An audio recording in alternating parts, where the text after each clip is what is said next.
Welcome to Fast Tip Friday. This is Amy Bowser-Rollins with Litigation Support Guru.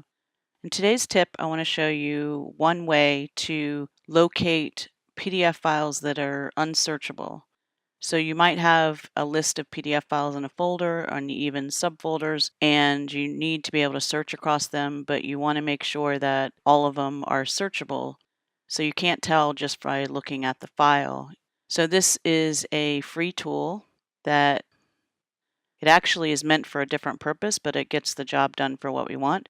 So it counts words in files, and it also counts Asian characters if you need that, but it also searches across a variety of file types. So in our case, we're going to search PDF files. So this is the program, what it looks like when you open it. I usually make this box a little bit bigger. And then you can basically leave the files where they are, but drag and drop the list of files or point the software to a list of files. So you can use these buttons down here to add a folder and add individual files. You can even add a web page if you need to know how many words are on that. But for this purpose, I have a couple of files in here to show you what the software does when it finds a subfolder.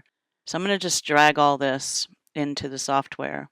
And this is the dialog box that comes up and says, you have a subfolder. Do you want to recurse the subdirectories? And I do. So I'm going to click OK.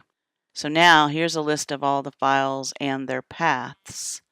And then all we need to do at this point is to click count. So it runs through all the files and then it generates this HTML report, which is pretty cool. So you can easily tell which ones it couldn't find words in, which implies that those are image-only PDFs and non-searchable PDFs. So there's a couple of settings here that you can set. One is to go through subdirectories, which is what we just did. I have that turned on. This one has to do with if you only wanted to look at numbers, like if you wanted to count words that are numbers only. And then this has to do with what file extensions you want to use for the software. And I actually went in and added all the newer versions of Microsoft Office files with the X at the end. Okay, so once you have the report, you have what you need in terms of which files you need to go OCR. But if you want to, you can output this information into so I'm going to click File, Save. You can save it as an HTML file, which won't be helpful, but you can save it as a text-delimited file. And then once you have that, you can pull it into Excel and manipulate it a little bit better. So now we have that report in Excel, and you can, do what you need to do, filter on it, whatever.